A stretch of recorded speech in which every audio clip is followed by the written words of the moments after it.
अस्सलाम वालेकुम, मेरा नाम है शाहज़ेब हाशमी और ये है टोयोटा यारिस 2021 मॉडल।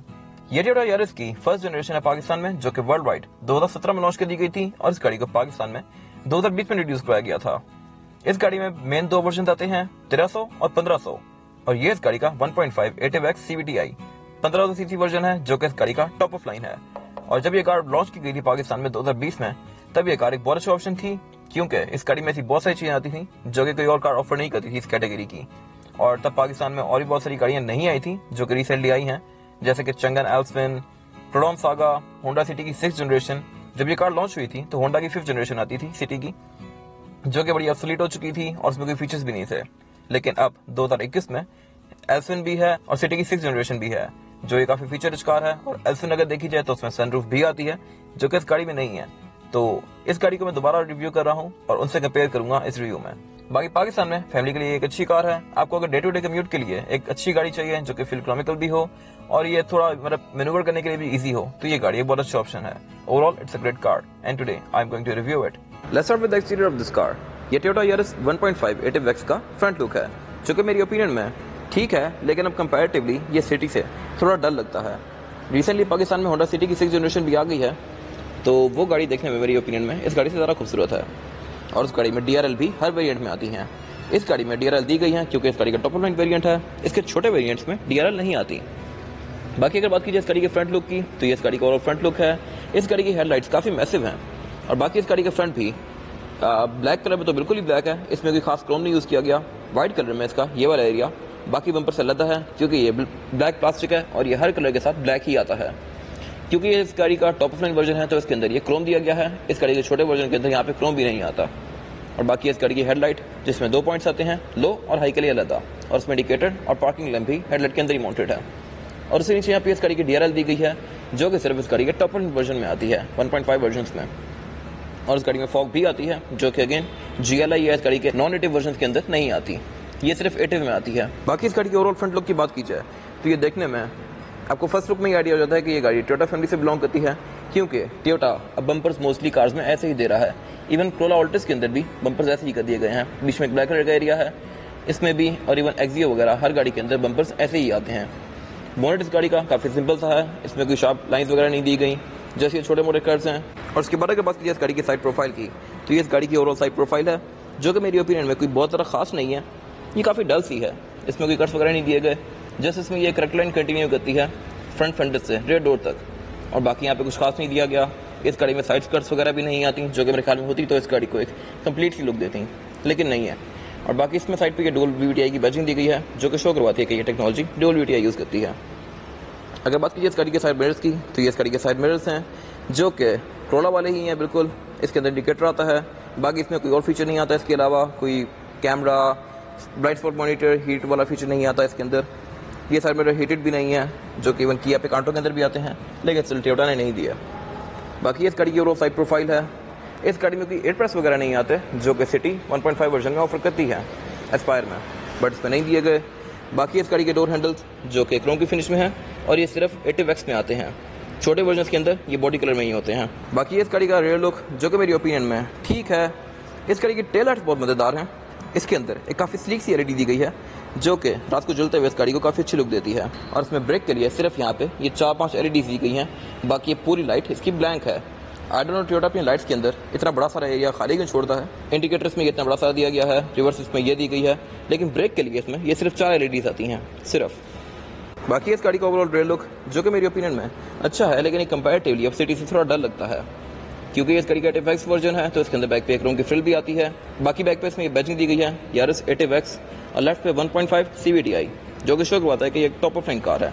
और बाकी इस गाड़ी के अगेन नीचे बम्पर्स में भी खाली रिफ्लेक्टर्स दिए गए हैं। रिफ्लेक्टर्स में सिर्फ यहाँ पे दिया गया है, ये वाला एरिया बेसिकली लाइट है और इसमें कुछ आता नहीं है पाकिस्तान में। इंटरनेशनल वर्जन में ये फॉग होती होगी, यहाँ पे ये ब्लैंक है। तो I don't know Toyota Pakistan में अपनी गाड़ियों के अंदर लाइट का इतना बड़ा पोर्शन खाली क्यों छोड़ता है। इसके बारे में बात की जाए गाड़ी की ट्रंक कैपेसिटी की, तो ट्रंक कैपेसिटी भी इस गाड़ी की ठीक है। ट्रंक ओपन करने के लिए इस गाड़ी में 3 तरीके आते हैं। एक यहाँ बटन दिया गया है एक केबिन के अंदर, और एक की फॉब भी बटन दिया गया है।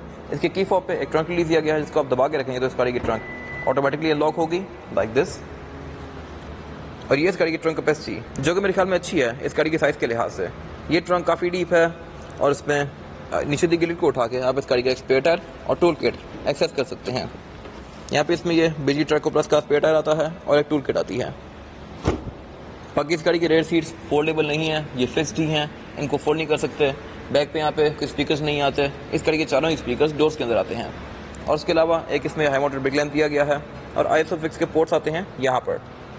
और इस गाड़ी में ट्रंक के अंदर पैडिंग भी आती है और 80 वर्जन की बैक पे ये बैकअप कैमरा भी आता है और उसमें एक रोम की फ्रिल भी आती है जो कि छोटे वर्जन में नहीं आती। बैक पे बैचिंग दी गई है ABS plus VSC। ABS stand for anti lock braking system और VSC stand for vehicle stability control. इस गाड़ी के डोर हैंडल में एक लॉक वाला फीचर भी आता है, सॉफ्ट लॉक वाला। आपके पास अगर चाबी है, आप इस बटन को दबाएंगे तो आपकी गाड़ी लॉक हो जाएगी लाइक दिस, लेकिन अनलॉक नहीं होती। अनलॉक आपको चाबी से करनी पड़ेगी ऐसे। इसके बारे में बात कीजिए इस गाड़ी के इंटीरियर की, तो ये Yaris top of line version का इंटीरियर है जो कि मेरी ओपिनियन में अच्छा तो है, लेकिन अगर अब इसको 6th जनरेशन सिटी या इवन चैंगन से कंपेयर किया जाए तो ये थोड़ा डल लगता है। ये है तो अच्छा, लेकिन स्टिल अब सिटी का इंटीरियर इससे थोड़ा बेहतर है। अगर बात कीजिए इस गाड़ी के स्टीयरिंग व्हील की, तो इस गाड़ी का स्टीयरिंग व्हील 3 स्पोक है और ये बेसिकली वही स्टीयरिंग है जो कि ऑल्टिस और ग्रैंडी दोनों में आता है, जैसे इसमें क्रूज नहीं आता। ये स्टीयरिंग व्हील 3 स्पोक है। लेफ्ट राइट डिफरेंट स्पोक पे डिफरेंट कंट्रोल दिए गए हैं। लेफ्ट स्पोक पे जिसमें जो कंट्रोल आते हैं वो इस गाड़ी के मल्टीमीडिया सिस्टम के हैं। यहाँ से आप ट्रैक आगे पीछे कर सकते हैं और मोड सेलेक्ट कर सकते हैं। राइट वाले स्पोक पे जो कंट्रोल दिए गए हैं, यहाँ से आप इस गाड़ी के MID डिस्प्ले के बीच में नेविगेट कर सकते हैं। इस गाड़ी में MID डिस्प्ले भी काफी मजेदार आता है। ये काफी बड़ा सारा है और ये वैसा ही है जैसे XVO वगैरह में आता था। बाकी इस गाड़ी में एयरबैग्स टोटल 2 आते हैं। एक एयरबैग स्टीयरिंग व्हील में माउंटेड है और एक डैशबोर्ड के अंदर।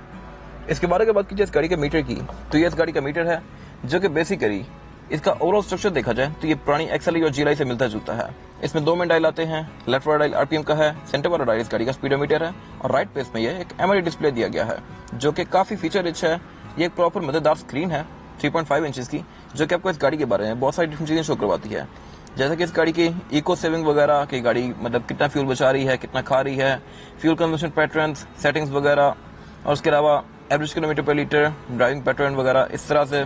और अगर बात की जाए इस गाड़ी के डैशबोर्ड की, तो ये इस गाड़ी का डैशबोर्ड है जो कि डुअल कॉम्बिनेशन में है, ब्लैक और व्हाइट के, और इसमें सिल्वर कलर की फ्रिल्स दी गई हैं जो कि इस गाड़ी के इंटीरियर को अच्छी लुक देती हैं। अगेन इस गाड़ी के हर वेरिएंट के अंदर काफी सारी वेरिएशंस आती हैं। जो इस गाड़ी का GLI वेरिएंट होता है सिंपल, उसके अंदर डोर हैंडल्स जो होते हैं वो प्लास्टिक के आते हैं व्हाइट कलर के। इसके बाद जो इसमें 80 वर्जन आता है 1.3, उसमें ये सिल्वर कलर के होते हैं और 1.5 वर्जन के अंदर ये क्रोम में आते हैं। तो इस गाड़ी के तीनों वेरिएंट्स के अंदर 3 वेरिएशंस आती हैं, इवन डोर हैंडल्स के अंदर भी। और अगर बात कीजिए इस गाड़ी के ओवरऑल डैशबोर्ड की बिल्ड क्वालिटी की, तो इसकी बिल्ड क्वालिटी है जो कि सारा प्लास्टिक का ही है, लेकिन मेरी ओपिनियन में ये गाड़ियां एंट्री लेवल सेडान है तो इनके लिहाज से ये ठीक है। इसके बारे में बात कीजिए इसके सेंटर की, तो यहाँ पे इसके ये मल्टीमीडिया पैनल दिया गया है 6 इंचेस का, जो कि काफी फीचर रिच है। ये एंड्रॉइड नहीं है और ये आपको अगर गाड़ी आपकी स्टार्ट है तो आपको वार्निंग भी देता है कि गाड़ी बंद करेंगे तो आप इसको यूज कर सकते हैं। बाकी इसमें FM, AM, Bluetooth, aux, radio इस तरह की चीजें कंपनी स्टैंडर्ड आती हैं। इवन इसमें CD भी डलती है जो कि अब ऑब्सोलीट हो गई है, लेकिन स्टिल इसमें ऑप्शन है। बाकी साथ यहाँ पे USB और ऑक्स का इनपुट दिया गया है। उसके नीचे यहाँ पे इस गाड़ी के एयरवेंट्स दिए गए हैं। इस गाड़ी में एयरवेंट्स टोटल 4 ही आते हैं। सिटी में अब 6 दे दिए गए हैं, सिविक में भी अब 6 आते हैं। इस गाड़ी के अंदर अभी तक 4 ही आ रहे हैं। इवन ग्रैंडी में भी एयरवेंट्स पीछे नहीं आते रेयर पैसेंजर्स के लिए। और इसमें इसकी प्लेसमेंट थोड़ी डिफरेंट है। मोस्टली कार्स के अंदर ये ऊपर आ रहे होते हैं या साइड्स पे आ रहे होते हैं। इस गाड़ी में ये मल्टीमीडिया पैनल के नीचे दिए गए हैं। उससे नीचे यहाँ पे इस गाड़ी का क्लाइमेट कंट्रोल दिया गया है जो कि सिर्फ top of line 1.5 ATVX version के अंदर आता है। ये छोटे वेरिएंट्स के अंदर नहीं आता। इवन जो ATVX गाड़ी का 1.3 वर्जन है उसमें भी क्लाइमेट कंट्रोल मैनुअल आता है जो कि आप हाथ से घुमा के ऑन कर सकते हैं। मैंने छोटी गाड़ी का रिव्यू भी किया हुआ है और आप उसका रिव्यू इस आई कार्ड में देख सकते हैं।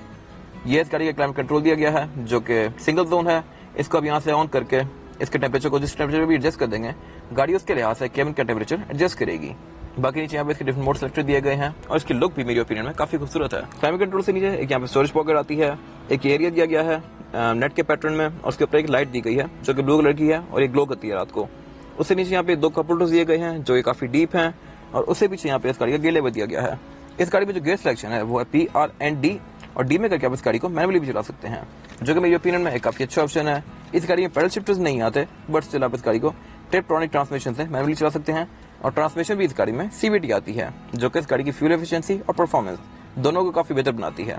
गियर लेवर से पीछे यहाँ पे इस गाड़ी की हैंड ब्रेक दी गई है जो कि ट्रेडिशनल है, और उसके साथ यहाँ पे एक ये वॉलेट होल्डर आता है और यहाँ पे एक 12 वोल्ट का पावर आउटलेट आता है। उससे पीछे यहाँ पे इस गाड़ी का सेंटर कंसोल दिया गया है जो कि फैब्रिक के फिनिश में है, और कंपैरेटिवली ये करोड़ा से काफी छोटा है। ये बहुत ही नैरो सा है, इसमें आप मुश्किल से एक वॉलेट रख सकते हैं या परफ्यूम रख सकते हैं। बाकी यहाँ पे कुछ खास नहीं आएगा। इसके बाद अगर बात कीजिए इस गाड़ी की सीट्स की, तो ये इस गाड़ी की सीट्स हैं जो कि फैब्रिक की फिनिश में है और इसके अंदर टेक्सचर आता है और इसके डोर्स में भी यही फैब्रिक कंटिन्यू किया गया है और बाकी के डोर्स के प्लास्टिक के हैं। यारिस के अंदर लेदर वाली ट्रिम ऑफर ही नहीं होती। इस गाड़ी में किसी वर्जन में लेदर नहीं आता और होता तो मेरे ख्याल से अच्छी बात थी। सिटी के अंदर लेदर ऑफर होता है एस्पायर 1.5 वेरिएंट्स के अंदर। विंडोज वाला एरिया इसका पियानो ब्लैक की फिनिश में है और इस गाड़ी में टोटल 4 स्पीकर आते हैं चारों ही डोर्स में, इसमें कोई ट्विटर नहीं आते। और बाकी इस गाड़ी की डॉट दी गई है जो कि देखने में तो काफी बड़ी है लेकिन अंदर इसकी कैपेसिटी थोड़ी कम है। इसका जो हुड है ये बहुत मोटा है, मेरे ख्याल में ये थोड़ा कम होता तो इसकी कैपेसिटी बढ़ जाती। इस गाड़ी में साइड मिरर्स को आप गाड़ी के अंदर बैठे हुए ही एडजस्ट कर सकते हैं लाइक दिस, लेकिन ये साइड मिरर्स रिट्रैक्टेबल नहीं है। इवन सिटी के सबसे छोटे वेरिएंट के अंदर भी अभी रिट्रैक्टेबल आते हैं। आप अगर सिटी का बेसिक वेरिएंट लेते हैं 1300, उसमें भी ये ऑटो फोल्ड होते हैं, इसमें वो फीचर नहीं है। उससे आगे यहाँ पे इस गाड़ी का पुश स्टार्ट दिया गया है क्योंकि इस गाड़ी का टॉप एंड वर्जन है तो उसमें पुश स्टार्ट आता है, छोटे वेरिएंट्स में पुश स्टार्ट नहीं आता। नीचे यहाँ पे 2 ब्लैंक स्विचेस दिए गए हैं, ट्रैक्शन कंट्रोल दिया गया है, इस गाड़ी में ट्रैक्शन भी आती है और उसके अलावा इको मोड ऑन ऑफ का कंट्रोल दिया गया है और उसके साथ यहाँ पे इस गाड़ी का स्पोर्ट मोड भी दिया गया है। हेडलाइट्स के कंट्रोल इस गाड़ी में नॉर्मल से आते हैं, इनमें कोई ऑटो का फीचर नहीं है। इसमें जो एक चीज डिफरेंट है बाकी गाड़ियों से वो ये है कि इसमें फॉग भी आती है टॉप एंड वर्जन में, तो उसमें यहाँ पे फॉग का स्विच दिया गया है। और इवन क्रोला के स्पेशल एडिशन वर्जन के अंदर जो कि 36 लाख का है उसमें भी टोयोटा ने फॉग नहीं दी। इस गाड़ी में फॉग आती है लेकिन इतनी बड़ी कार में जो कि 36 लाख की है उसमें टोयोटा ने अभी तक फॉग नहीं दी। इवन उसमें सनरूफ दे दिया है, बाइजोन लैंप्स दे दिए हैं, क्लाइमेट कंट्रोल दे दिया गया है, लेकिन स्टिल उसमें ये चीज नहीं दी गई जो कि सिर्फ ग्रैंडी में आती है, क्रोला में, ऑल्टिस में नहीं आती और यारिस में आती है। स्टीयरिंग व्हील इस गाड़ी का सिर्फ ऊपर और नीचे होता है, ये स्टीयरिंग टेलीस्कोपिक नहीं है, यानी कि आप इसको आगे पीछे नहीं कर सकते। वैनिटी मिरर इस गाड़ी में ड्राइवर और पैसेंजर दोनों के लिए आते हैं। लाइट वाला मजाक किसी से नहीं रखा गया। केबिन के सेंटर में यहाँ पे इसके 2 लाइट्स दी गई हैं और इस गाड़ी में टोटल 3 केबिन लाइट्स आती हैं, 2 आगे और 1 पीछे। और उसके अलावा इस गाड़ी का प्रिंटेड दिया गया है शीशे में और उसके आगे ये इस गाड़ी का रेयर मिरर दिया गया है जो कि सिंपल सा है। इसके बारे में बात कीजिए इस गाड़ी में रेयर पैसेंजर्स के लिए सीटिंग कैपेसिटी की, तो रेयर पैसेंजर की सीटिंग कैपेसिटी इस गाड़ी में ठीक है, कोई बहुत ज्यादा स्पेशियस नहीं है, लेकिन मेरे पास अगर लेग रूम की बात की जाए तो लेग रूम मेरे पास गाड़ी के अंदर ठीक है, सफिशिएंट है। हेडरूम मेरे पास गाड़ी के अंदर ठीक है, अच्छा है। अगर मेरे से कोई लंबा बंदा यहाँ बैठेगा तो उसको हेडरूम का थोड़ा इशू होगा, लेग रूम का यहाँ पे कोई इशू नहीं है। और बैक में गाड़ी का फ्लोर बेड भी तो पूरा ही फ्लैट आता है, तो इसमें यहाँ पे बैक पे किसी को बैठने में कोई इशू नहीं होने वाला। बैक पे यहाँ पे 3 लोग बैठ सकते हैं लेकिन ज्यादा कंफर्टेबल नहीं होंगे।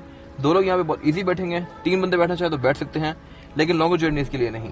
बैक पे यहाँ पे इसमें कोई सेंटर कंसोल नहीं आता जो कि क्रोला के अंदर आता है और उसके अलावा बैक पे यहाँ पे कुछ खास नहीं दिया गया। 2 स्पीकर आते हैं, सीट बेल्ट आती हैं, जस्टिस में यहाँ पे 3 हेडरेस्ट दिए गए हैं, ISOFIX के पोर्ट्स दिए गए हैं और उसके अलावा बैक पे इस गाड़ी में 2 चार्जिंग आउटलेट्स दिए गए हैं जो कि मेरे ख्याल में अच्छी चीज है और होनी चाहिए। एयरवेंट्स इस गाड़ी के अंदर नहीं आते रेयर पैसेंजर्स के लिए जो कि सिटी से इसका डाउन साइड है। सिटी में यहाँ पे एयरवेंट्स भी आते हैं रेयर पैसेंजर्स के लिए जो कि इस गाड़ी में नहीं है। यार इसमें जो एक चीज अजीब है वो ये है कि इसका जो सेंटर कंसोल है ये बहुत पीछे तक आ रहा है। अगर यहाँ पे 3rd पर्सन बैठता है तो उसके घुटने लास्ट में इसे टकराते हैं, ये बहुत पीछे तक निकाला हुआ है। आई डोंट नो इसकी क्या रीजन है। ये अगर थोड़ा आगे होता या आगे से थोड़ा आगे चला जाता तो कोई इतना इशू नहीं था, लेकिन ये बैक पे जितना पीछे निकाला हुआ है तो ये रेयर पैसेंजर्स को तंग करता है। इसके बारे में बात कीजिए इस गाड़ी के इंजन की, तो ये इस गाड़ी का इंजन है जो कि 1.5 लीटर है यानी 1500 और इसके जो एग्जैक्ट सीसी हैं वो है 1496। ये गाड़ी 1500 सीसी इंजन के साथ आती है और ये इंजन 106 हॉर्स पावर प्रोड्यूस करता है जो कि ठीक है बड़ी साइज के लिहाज से, लेकिन अगर कंपेयर किया जाए इसको होंडा सिटी से तो ये गाड़ी थोड़ी अंडर पावर है as compare to Honda City. इस तरह से कि सिटी 1500 सीसी इंजन के साथ 120 हॉर्स पावर प्रोड्यूस करती है जो कि काफ़ी इंप्रेसिव है। और ट्रांसमिशन इस गाड़ी में CVT आती है, सिटी में भी। सिटी के हर ऑटोमेटिक वेरिएंट के साथ ट्रांसमिशन CVT आती है, तो इंजन के लिहाज से ये दोनों गाड़ियाँ तकरीबन बराबर ही हैं, लेकिन वो गाड़ी हॉर्स पावर इस गाड़ी से काफ़ी ज़्यादा प्रोड्यूस करती है, तो मेरे ख्याल में उस गाड़ी की परफॉर्मेंस इससे बेहतर होगी। ये गाड़ी आपको विद इन सिटी 16-17 तक की एवरेज दे सकती है depending upon your driving pattern. अगर आप इसको लॉन्ग पे चलाएं तो 70-80 के बीच में, अगर आप इसको थोड़ा खींचते हैं या थोड़ा विद इन सिटी रश में चलाते हैं तो ये गाड़ी आपको 13 से 15 तक की एवरेज देगी। लॉन्ग पर ये गाड़ी 20 तक भी चली जाती है अगर आप इसको प्यार से चलाएं तो। बाकी इस गाड़ी में ABS, traction control, electronic power steering, इस तरह की चीज़ें कंपनी से स्टैंडर्ड आती हैं। यार इसमें कंपनी से एक फॉल्ट आ रहा है और वही है कि हर नई गाड़ी की अलाइनमेंट आउट होती है। आपको गाड़ी लेने के बाद एक बार जाके इसकी अलाइनमेंट करवानी पड़ती है, फिर ये गाड़ी सही रहती है, लेकिन शुरू में इसकी अलाइनमेंट आउट ही आती है कंपनी से। बोनट के अंदर इसके कोई इंसुलेशन नहीं दी गई जो कि होती तो मेरे ख्याल में अच्छी बात थी।